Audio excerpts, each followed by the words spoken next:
Okay, Mhm. to go.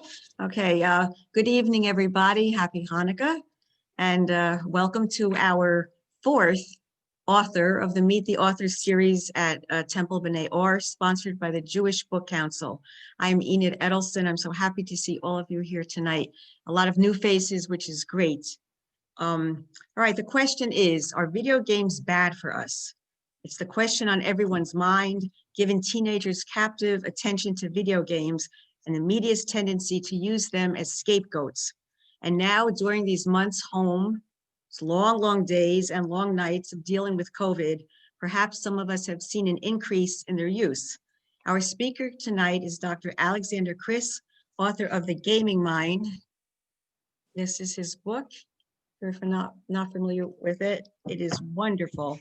A New Psychology of Video Games and the Power of Play. Dr. Kriss is a psychotherapist with a practice in New York, where he treats patients dealing with various issues, including video game, quote, addiction, which according to him is not necessarily an accurate term. Weaving together his personal history, patients' experiences, and professional insight, this book examines many assumptions made about gaming and explores how gaming could actually be good for us. I'm delighted to introduce you tonight to Dr. Alexander Kriss. There will be a Q&A following his presentation. And as Mary had stated, this is going to be recorded. And if you want a copy, I believe you have to contact the Temple office and they will make those arrangements. Thank you so much. Welcome, Dr. Kriss. Thank you, Enid. Thanks so much for that introduction, and thanks everyone for being here and for having me. I know this far into the pandemic, there can be a lot of Zoom fatigue, so I really appreciate people taking the time to come and be here, and hopefully after my initial talk, hopefully have a nice, lively discussion. So my plan here is, to talk for a little bit and maybe read a small section from the book to help sort of provide a foundation for how I have come to think about and talk about this subject of video games, which has been such a polemic in our culture for decades now, but at the same time can be very thorny to talk about. And so once I've sort of laid that foundation, I think that can be a nice opportunity to kind of open things up and see if people have thoughts or questions or issues that are relevant to their own experiences or loved ones that they might want to be able to ask about tonight. So I'm a clinical psychologist, but I come to video games from both personal and professional directions. Video games have been a part of my life since childhood. I used to play them starting around age 5 with my father on our old IBM. And they were a big part of my life and a big part of my childhood through adolescence and even into adulthood. But at the same time, as I began training as a clinical psychologist, at least initially, they also felt like a very separate part of my life. You know, as I began to develop this kind of serious grown-up persona, games always felt like this thing that really shouldn't be talked about too much or drawn too much attention to.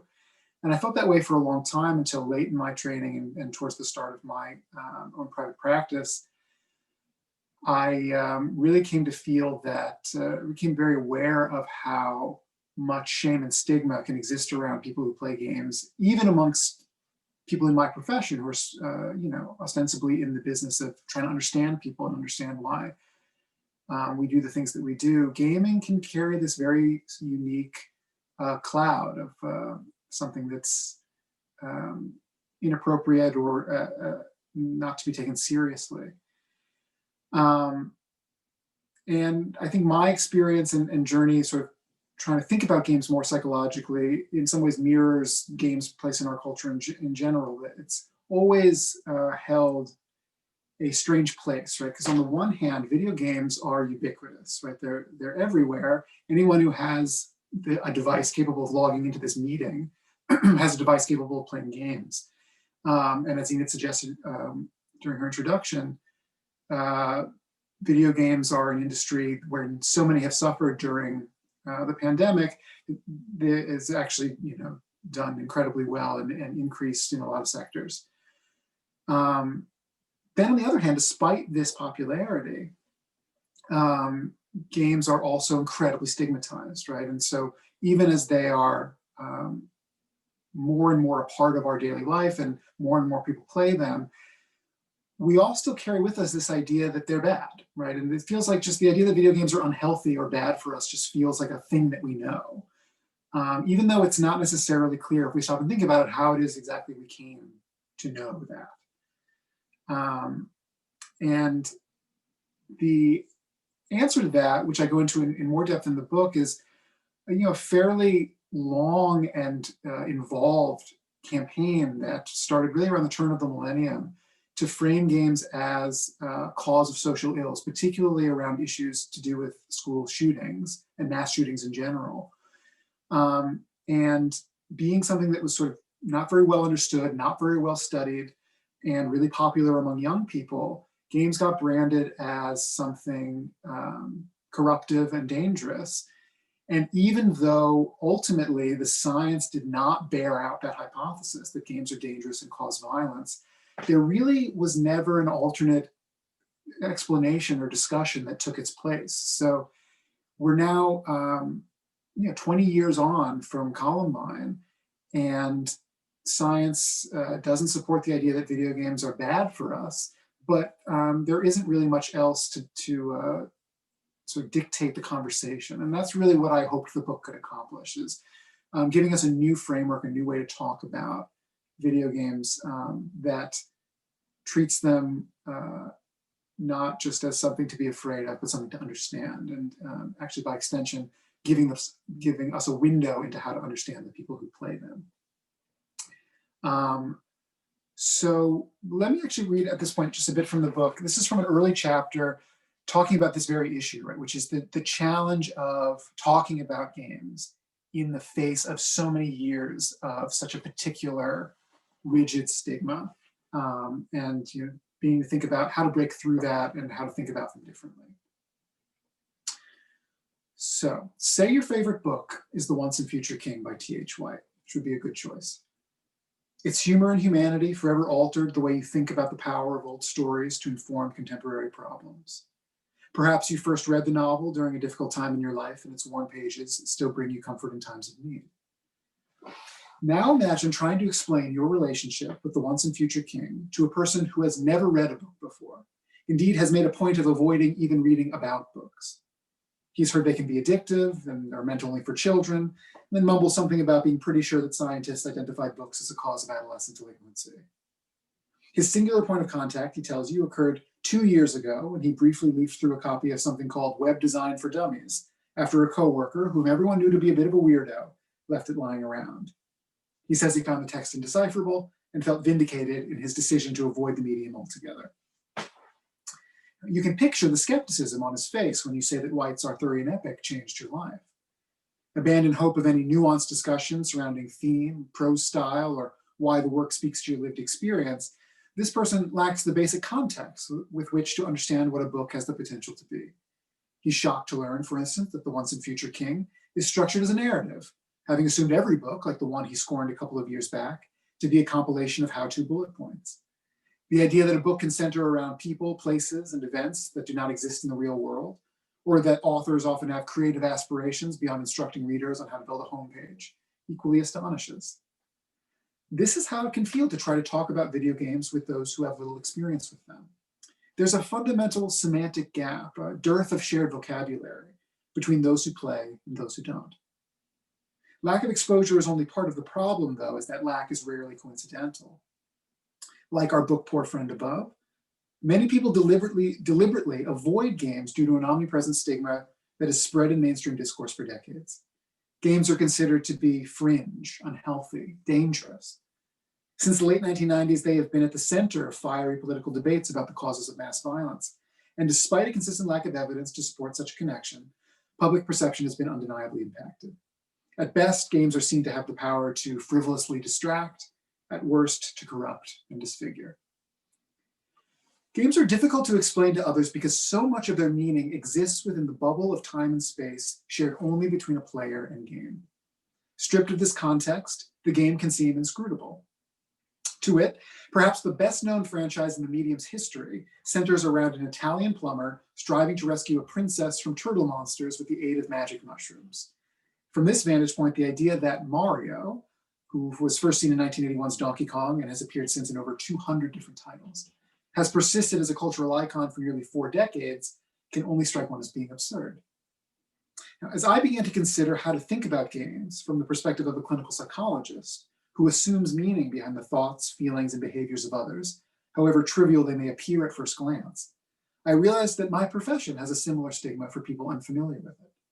Therapy, too, can appear bafflingly opaque when viewed from outside the patient-therapist relationship. When asked what happens in session, the patient tells her friend accurately, "We talk." The friend looks at her like she's being taken for a ride. How can talking make any appreciable difference in her life? Our culture is quick to dismiss the psychological as being less real than other domains of life. A medical illness is serious, while anxiety is just in your head. If I were to tell a stranger at a party that I'm a dermatologist, this person I've never met before might promptly roll up his sleeve and ask if it's not too much trouble that I help put his mind to rest about a mole. But instead, I say clinical psychologist, and the stranger often goes quiet or changes the subject or awkwardly declares that he'd better watch what he says around me. As though merely speaking to someone fluent in psychological issues would expose him, infect him, in the same way that talking about video games would invite some antisocial or addictive menace to cross his threshold. Games and psychotherapy are not innately dangerous, but their meaning can be hard to grasp from the outside. Their functions, trappings, and potential benefits are inextricably linked with the relationships in which they occur, whether player-game or patient-therapist. It is only through looking at these relationships that we might reach a new understanding and the ability to communicate about games across groups and individuals who have varying levels of hands-on knowledge. Now, to speak specifically about a case of mine, Patricia was a patient I saw for weekly psychotherapy for a number of years. And she once recounted to me her singular requirement when shopping for a new game. It had to be big. The lush wetlands of a fantasy kingdom or the streets of a crime-ridden city were immaterial as compared to sheer size. Not surprisingly, she was drawn to open world games, so-called because of the immensity of their virtual environments and their emphasis on the player's freedom to do or not do as she pleases within them. Typically, there's a central storyline that the player may follow, but tasks associated with this route pair in comparison to the myriad locations, interactions, and challenges that the player can discover through self-guided exploration. The system in these titles is defined by the designer's effort to disguise that there is a system. This is never truly possible, of course, but the illusion of an unfettered world can be facilitated by highlighting breadth over depth. By leaning into the strength of the computer-powered medium, the most successful open world games are so chock full of stuff to do and places to go that the limitations of how deeply the player can engage with any specific instance feels less overbearing and engenders the liberating sensation that she can go anywhere and do anything. For Patricia, living in a massive game world was the primary purpose of playing. She rarely played more than one game at a time, preferring instead to mine a single title until she felt she had exhausted everything it had to offer. A virtual world so large and dense that many players will only see a fraction of everything within it can be intimidating to some, particularly those who derive satisfaction from feeling that they have unambiguously completed a game. But Patricia said she depended on games not running out of material. "I don't see the point of starting if I know it will be over in a few hours," she told me. When we began working together, her game, as she referred to it, was Fallout 4, released in 2015 and set in post-apocalyptic New England. Considered to be on the smaller end of contemporary open world standards in terms of geographic area, one estimate placed the game's map at about 1 square mile of virtual terrain. It would take a player's character 11 minutes to sprint across it from end to end. There's no particular reason to do so, however, as that square mile is densely packed with characters to interact with and missions to complete, as well as the more open-ended tasks of scrounging for weapon and armor modifications and building settlements in the irradiated deserts of post-nuclear Massachusetts. Now, at a moderate clip, forsaking many of the optional paths and details the world has to offer, Fallout's central plot can be completed in well under 60 hours. Patricia logged over 600. She wasn't bad at the game, far from it. She played Fallout in survival mode, a setting that modified the game system to more realistically simulate the brutality and challenge of post-apocalyptic existence. In this mode, the player's character had to eat, drink, and sleep regularly, with numerous caveats to these necessities.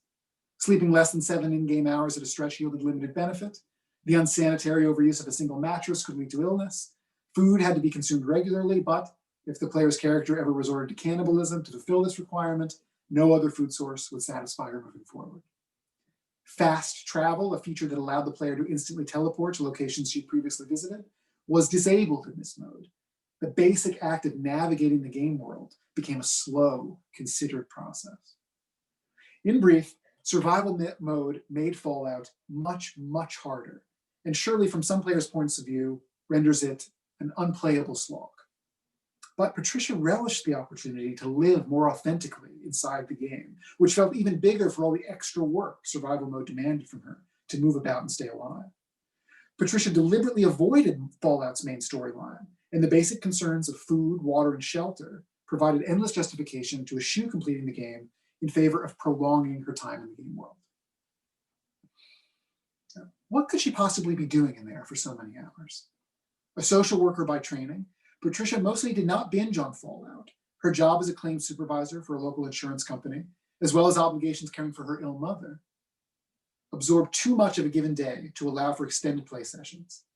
Rather, she would return to the game methodically during free moments, 1 or 2 hours here or there on evenings and weekends, slowly accruing her impressive time over the course of nearly a year.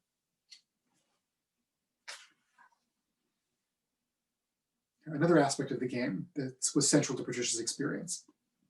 The player's representation within game space, that is her character, is the vessel through which all the thrills and frustrations of play are vicariously experienced. In some cases, such as in Fallout, the player can build her character from the ground up, dictating broad strokes like gender, height, and build, as well as tweaking minute facial details from jawline to nose size to type of earlobe, adding tattoos and scars, perfecting hairstyle, clothing, and accessories. The player is free to sculpt herself from unmolded clay, and in doing so, identify an aspect of herself within its form. Identification, the process of locating oneself in an external subject, is often central to the enduring appeal of game characters and the emotional attachment that players develop toward them. How players approach the freedom of character creation in a game like Fallout says a great deal about how she relates to her character, and thus what aspects of herself she's exploring through the prism of the game. One player might build a character that resembles herself in real life as closely as possible. Another builds an idealized proxy and Adonis of culturally valued traits. Still others may gravitate toward a character that, at least on the surface, seems completely unrelated to who she is in the physical world. Patricia's character was a man and ugly. She made him short, stocky, with beady eyes and a bulbous nose, short cropped neon green hair, and unsightly blemishes covering his face. Her initial insights into why she had meticulously crafted this particular avatar were superficial, to say the least. I thought he looked funny, she told me. But to leave the matter here would be to discard the significant time she spent building her character, not to mention playing as him, as meaningless. From a physical perspective, Patricia was the inverse of her Fallout character. Tall, slender, with striking angular features, she had in fact explored being a fashion model in her late teens in lieu of attending university. Patricia returned home unannounced one day from an extended stint in Europe, telling her mother that she had changed her mind about her career path and that she wanted to go back to school. It would be years before she disclosed to anyone that she had been sexually assaulted by a photographer on a shoot, after which began a spiral of anxiety and shame. The once glamorous idea of being a model had become repugnant to her. Over time, Patricia became willing to consider that her Fallout character, whom she referred to as Pat, was not a random creation. She desired him as an alter ego precisely because he looked undesirable. Having long internalized her physical attractiveness as the cause of unwanted advances from men, Patricia found solace in playing as a character with a face that, as she put it, not even a mother could love. This sentiment also belied the resentment Patricia felt in acting as caretaker to her mother, the woman who had pushed Patricia into pageantry and modeling from pre-adolescence. Pat was a repudiation of everything people had told Patricia made her special. Yet still he survived, hour after hour, in the unforgiving wastes of Fallout, and in survival mode, no less. He symbolized freedom from the expectations of family and society. As no one could possibly want anything from such a creature, Patricia could inhabit him for an hour here or there, in order to take care of herself. So the case of Patricia is just one example of how I found that video games can be at times a vital insight into who people are, what they're struggling with, and in some ways who they might want to be. So often especially approaching instances in which people, either themselves or family members, fear that they're playing a game too much, there's a thought of looking at it through a sort of purely addictive lens and thinking that the solution must be to remove the thing that they're doing too much, right? Play the game less. When in fact, oftentimes the reason why people are drawn to play is because they found some aspect of themselves in the virtual world that they're struggling to access elsewhere. And even if their relationship with the game becomes problematic, the question is not so much how to get them to stop playing the game, but how to find those parts of themselves elsewhere, how to bring who they are in the game out into the physical world. And so broadly, the way that I think about this perspective is moving from the historical stigmatized perspective of what I'll refer to as sort of the do or done to perspective, which basically looks at video games as a thing that is doing something to the person who's playing it, right? That something, in the same way we might look at a substance like drugs or alcohol.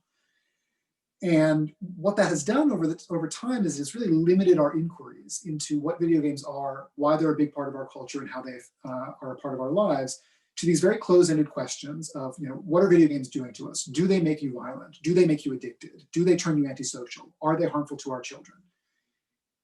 And as I've alluded to and can certainly talk more about, the scientific research behind those questions pretty much emphatically says the answer is no. And then kind of the inquiry stops, right? It doesn't really open up to something broader or more educational. So as an alternative, I've turned to what I refer to as a relationship perspective, right? Which is really seeing video games as something that we participate in, right? That's really what makes a video game unique as an artistic medium, is that it is interactive. It can be literally social for games that we play online where we're actually interacting with other people.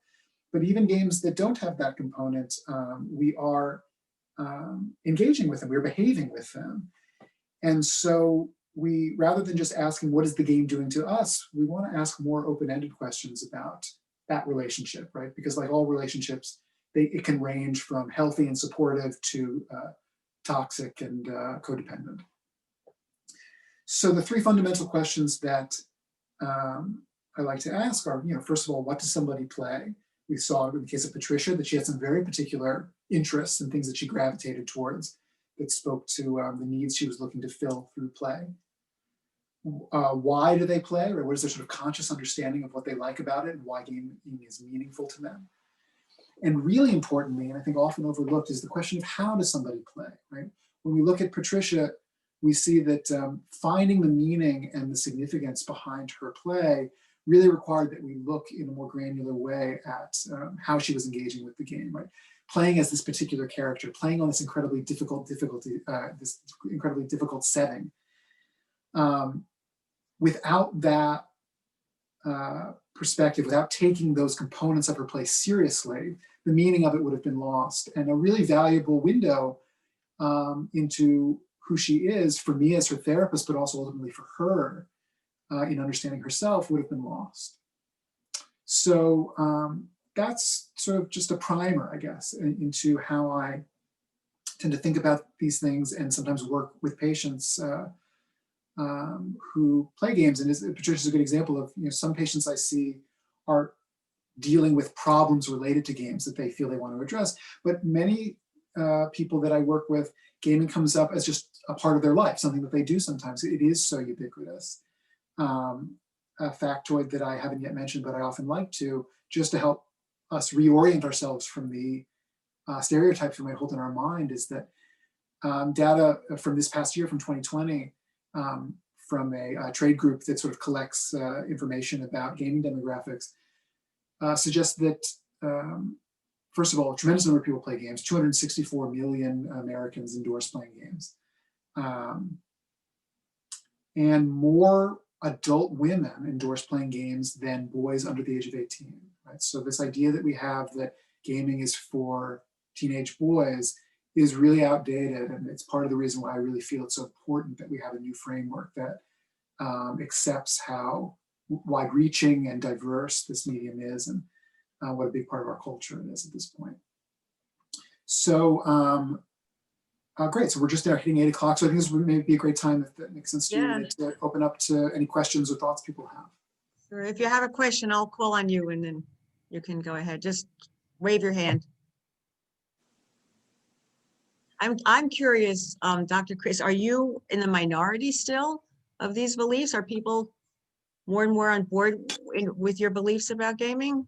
Yeah, it's a great question. It's been a slow process. I think we are starting to see some kind of a sea change, and honestly, kind of ironically, I suppose, I think the pandemic has had something to do with it. I think that so many people have thought about games as something valuable in a new way because it's offered a certain respite or escape, that the sort of public opinion is shifting, and increasingly I'm seeing people sort of talking anecdotally, and even research getting some attention that is more oriented towards looking at potential benefits of games, and even more so, I think, even more encouragingly, thinking about what the kind of more complex factors around games are. I was just recently asked to review a study that wasn't just unilaterally saying that games are good or bad, but was saying that what someone's relationship with a game is like is often mediated through the relationships they have with the people they play with,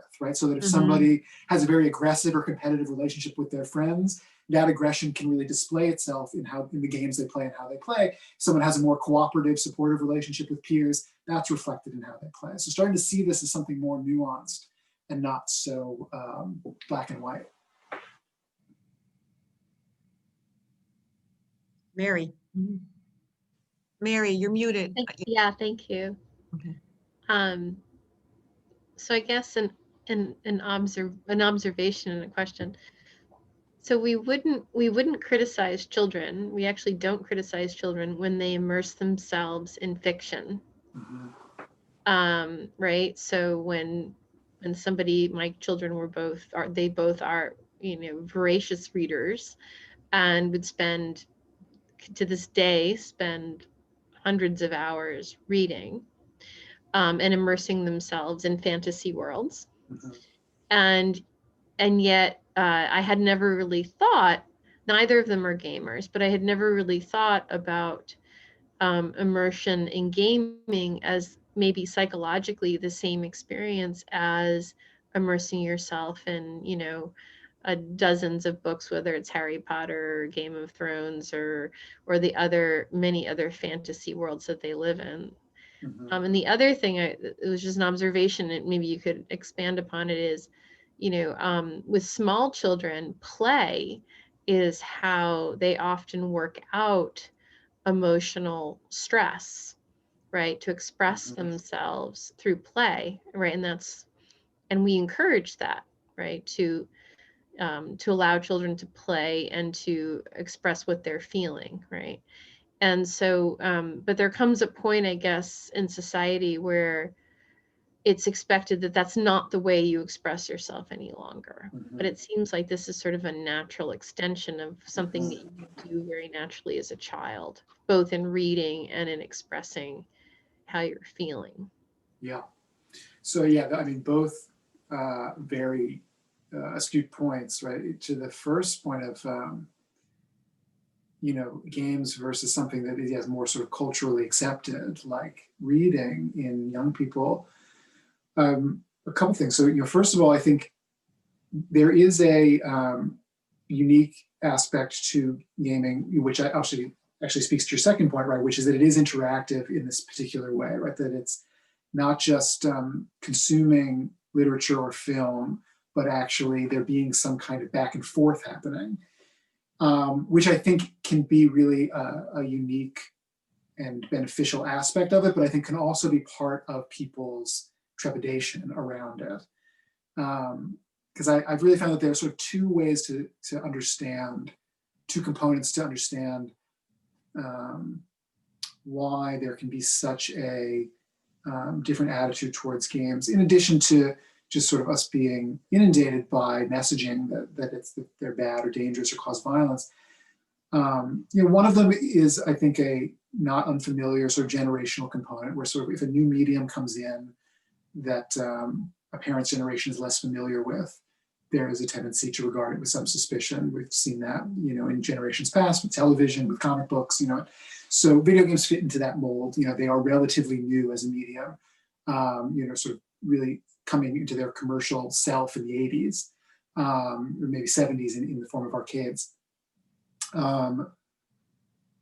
The other thing is that because there's this interactive component, and gaming can have a complexity to it. You look at a gaming controller, and if you don't know how to play, it looks daunting. It can create what I call sort of like a black box effect. Like a parent is watching their child playing this game, and they don't really understand what is being communicated between the child and the screen. So it creates this black box where you start to imagine any number of things might be being communicated, right? In a way that we don't worry about necessarily with literature, because we understand that transaction, right? We're so familiar with it. And it's very easy to project our fears onto games, right? That there's something toxic or something insidious being communicated or transferred.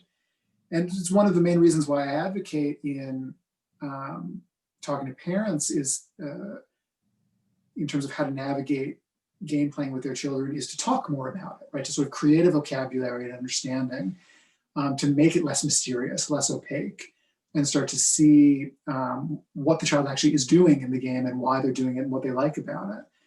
Which, Mary, brings you to the second point of video games as a version of this broader notion of play, which I think it very much is.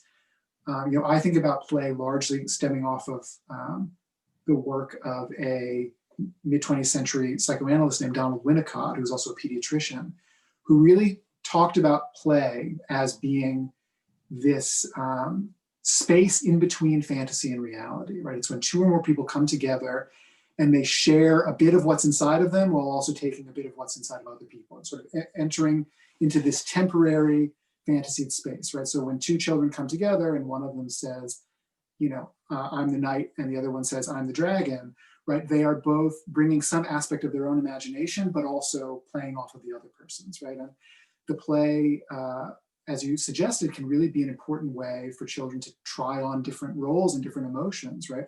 Being victorious, being villainous, being angry, being sad. And then when the play is over, they can let that go, right? And so they can feel it without becoming overwhelmed by it or without it being too real. And Winnicott, importantly, sees play as something that continues throughout the lifespan. It just kind of disguises itself, right? He sees two people talking about what they thought about a film as much as play as two children playing pretend, right? That when we bring our own thoughts and our own imaginations into a temporary space with somebody else, we are playing together.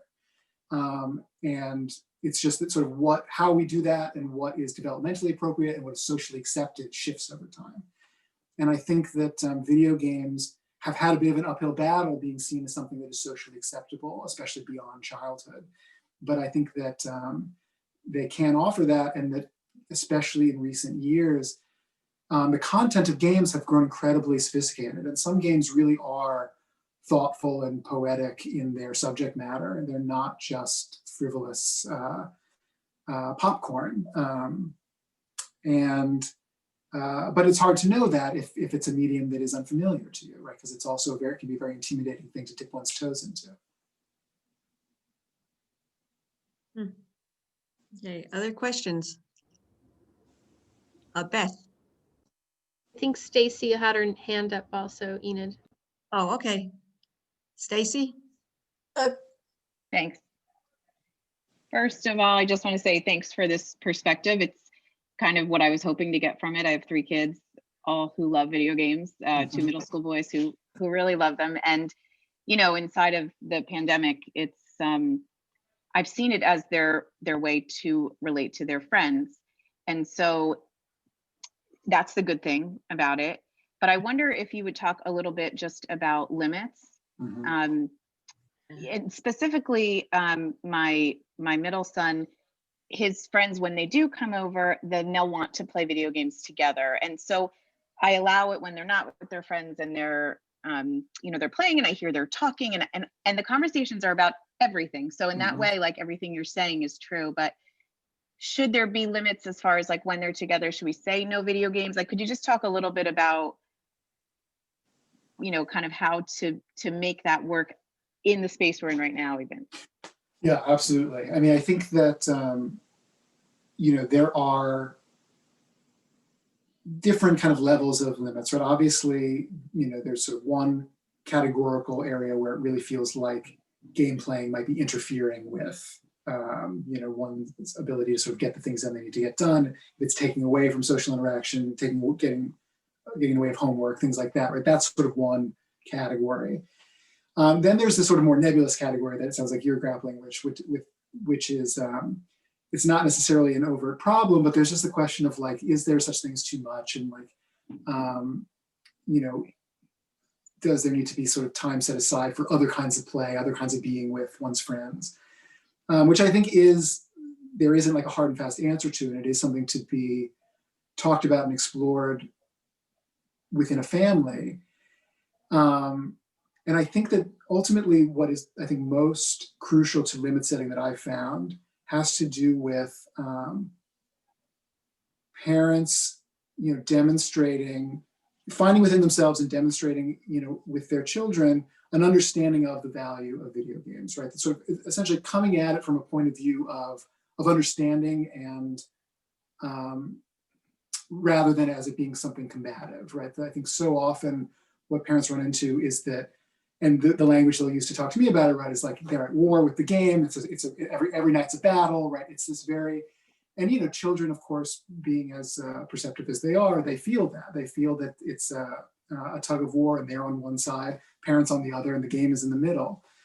The alternative to that is seeing it as something where the parent is coming at it as a kind of credible expert, right? So a parent is someone who gets it and understands the value, but also understands the value of other things as well, right? And more inviting the child to sort of experiment with other things rather than presenting it as the thing that you're doing is bad for you and you should be doing this other thing, right? Especially if you're noticing that there are these other sort of social aspects to their play, right? That there's already kind of a window in there to talk about what your child's experience is of play, talking to them about what they like about spending time with their friends, what they talk about, right? And that offers a kind of avenue into other things that might be of interest and sort of framing it as, helping them see it as them expanding their horizons, right? And expanding their own repertoire of play rather than this kind of severe sense of cutting out something that's bad or dangerous. Right. I think the biggest takeaway for me, I can't even express, is just this perspective. Like it all hits home, and just watching it go on here. This has been great for me. So thank you. Oh, I'm glad to hear that. Yeah, thank you. Beth? Yes, my son Tom is watching this with me, and he has some experiences with gaming, and he had a question for Dr. Kriss. Oh, yeah, hi. Sorry, I'll just wander into frame. Hello. Yeah, so a lot of things that I'm kind of juggling with at once. I think I'll stick with two. First, I don't think it's all that surprising that the conversation popularly never really moved on beyond games are the reasons for gun violence, because that was never a serious thesis in the first place. That was just cheap scapegoating to avoid interrogating actual causes of gun violence. So nobody ever thought that for real who was halfway serious, and nobody has cared to interrogate it ever since. But I do think that the larger point about play is practice. Reading for recreation is a form of play. And it is similarly this kind of carving out of a simulated space with special rules, and video games are just a new version of that. And that is practice. Reading for fun and playing a video game are practicing very different things. So understanding that those are both gigantic categories of recreation, can you talk a little bit about how how they're different as media in terms of, as a choice for how to play? My second question is, can you talk a little about your own history with gaming, if you have any favorites and how you got into it? So, yeah, so I mean, speaking to your first point and question, I think that, perhaps unsurprisingly, the real crux of what makes the practice or the experience of playing games unique is their interactivity, right? And so they invite a kind of immersion and a kind of trying on of roles much more freely than other media tends to do. So I think that, and particularly with video games over other forms of play, because, there always has to be a limit to how a player interacts, right? If two children are playing pretend, they can make up the rules as they go, right? That somebody can be a knight and somebody can be the dragon, and then all of a sudden the dragon transforms into a robo-dragon, and they're suddenly in the future, right? And it can go on from there. Video games typically can't work that way. They're programmed and then shipped out, and you can only do what's been programmed for. So they often tend to orient towards some notion of mastery, right? Sort of learning the system, getting better at it, exploring its different aspects and components. Not all games, but that can be a central theme. So the experience of incremental improvement, getting better at something, of being competent, are certain emotional experiences that I think can often be found in games that just aren't as conducive to find in other media. And for that, I think they hold a unique and valuable position in the sort of artistic spectrum. In terms of my own personal history, so yeah, I mean, as I mentioned briefly at the start, started playing games in early childhood. And I particularly, this was sort of starting in the late 80s into the early 90s, played a lot of what were then known as point and click adventure games. So these were games that tended to be very story heavy and puzzle oriented, not very action based, tended to be about following plots and characters through a storyline. And I always found certain more action oriented titles, first person shooters like Doom to require way too much like reflexes than I felt I had the capability for. But what I liked about the games that I played, and they're kinds of games that I still am interested in, although I then later branch out into more action-oriented stuff as well, was that, it was a story which I was always interested in narrative. I was interested in reading and movies from a young age, but it was one that I had some agency over, right? And so, and even in the 80s where things were, compared to now, so rudimentary, there were so many wonderful examples of games in which players could really have a meaningful impact on the story and what happened.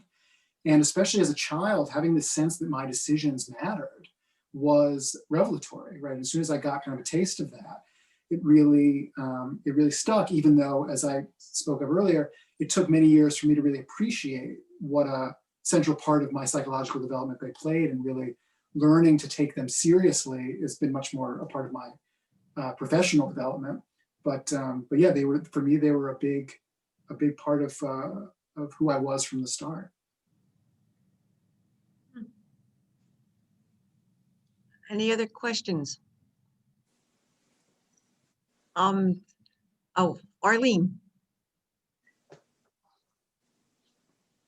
Wait. We have to unmute you. Yeah. Hi. Okay. I'm a relative of Enid's, California. I am a clinical psychologist, and I find your perspective very helpful. And I wished I had heard this a few years ago, because I had a client who was addicted to games. He was 42 years old. He gave up a law practice, and he was a law professor because he hated it. And he spent all his free time playing games. And I really wished I knew more about games and the meaning of games to him, so I could have been more helpful. But I do see the addiction potential, and just wanting to comment on that. But that was very helpful. Well, thanks. Yeah, and I think part of though this is generally written for a lay audience, I also very much had my professional colleagues in mind, because in my experience, I found that while there are certainly people who carry with them this negative stigma towards games that we've been acculturated with, even more so, I found colleagues who were interested in learning more, but there were no resources, right? There just wasn't. Anything.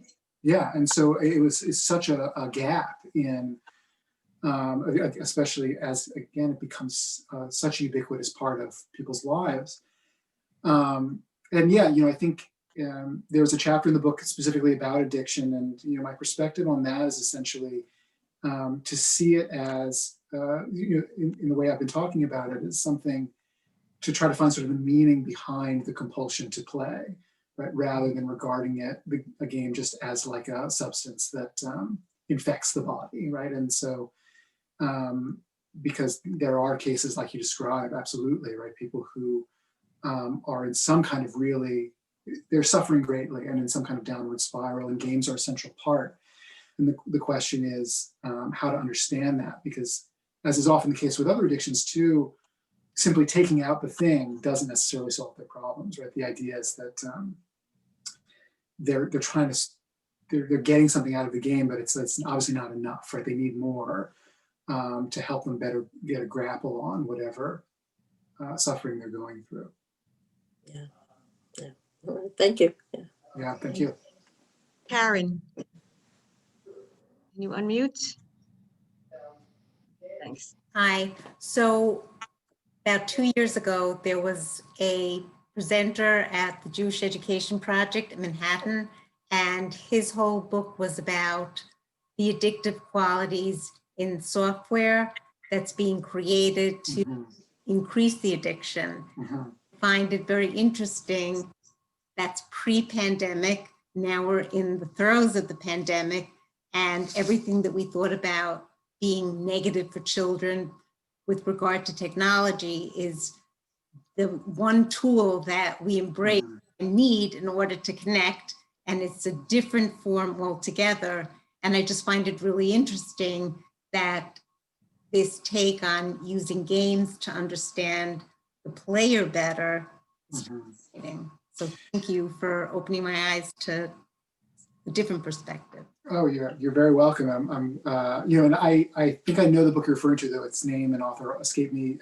But I have it upstairs. Yeah, but it's I think an interesting perspective in and of itself, that where I think there's a separate question around software and around game development in particular, sort of about the practices and ethicality of the people making games, right? Because like any artist, right, doesn't a game designer have some responsibility to think about how their product what kind of content it has and how it might be received? Because undoubtedly, as in, again, other forms of art, right, some people are trying to express themselves and some people are trying to make a quick buck, like there's different philosophies that go behind different games. And I don't talk too much in the book about, the people who make games, though I think that is a really valuable perspective to think about, like who's designing, games and technology, and what values are they sort of implicitly imparting through how they design those things. But I felt that in some ways the software has gotten so much attention over the years, right? We've looked at video games just as these entities unto themselves, that I think that there's also really value in looking at the player, right? Looking at who we are and what we get out of these experiences. Thank you. All right, are there any other comments or questions? Great. Well, it's a fascinating topic. Yes, Beth's son. Yes. Yeah, Beth Jr. I forgot your name. So I wanted to ask if you're acquainted with an annual event called MagFest, which is a video game festival that happens down in the DC area, which I mentioned specifically because it includes a 3-day academic symposium called MAGES, the Music and Gaming Educational Symposium, where a lot of high-level professionals, national defense people, lawyers, PhDs come and discuss a lot of these issues in a fair amount of depth, including the addictiveness and in some cases the manufactured addictiveness and other hazards of that kind. But I mean, it's a 3-day symposium. There's a huge range of topics that are discussed. I was wondering if you had heard of it, and if, you know, and just invite you to reach out to me afterwards, or, you know, give me your information. I can reach out to you to share details if you're interested. Yeah, you know, it's something that I have heard of, but have never attended or sort of looked into in too much depth. It's definitely like MagFest in general is like this name that's you know, out there enough that it's on my radar, and I have participated in other gaming festivals and things like that. But yeah, it's that I wasn't aware of that particular component of the mages. That sounds interesting. Well, I guess that concludes our evening. Thank you so much. So what I take it, we are not to get too concerned if our kids are constantly in front of the screen playing video games. Well, I think hopefully the takeaway is that you feel a compassionate curiosity to ask them, you know, what that's all about. I don't personally experience it. It's only when I go to my grandchildren's house and I see the grandkids on it. It doesn't bother me, but yeah. Anyway, thank you so much. It was really, really interesting. It was great. Phyllis, do you have a question before we go? Wait, unmute, please. Enid, quick question. Can you, if it's all right with Dr. Kriss, could you send us contact information for Dr. Kriss and then talk? Sure, and you know, I can even I'm very easy to find. You know, so my name is Alexander Kriss. This is the book. My website has my email address on it. I am easy to reach. So anybody who's interested, you feel free. Thank you. Right, that would be great. Next month, January, we are taking a break. We'll resume our Meet the Author series in February. Totally different kind of evening, Mothers and Murderers by Catherine Ellison. That will be in February, so stay tuned. Stay safe, everybody. Happy Hanukkah, and thank you, Dr. Kriss. Thank you so much. Wonderful. Happy Thank you Hanukkah for to you all. coming. Bye-bye. Bye-bye. Thank you.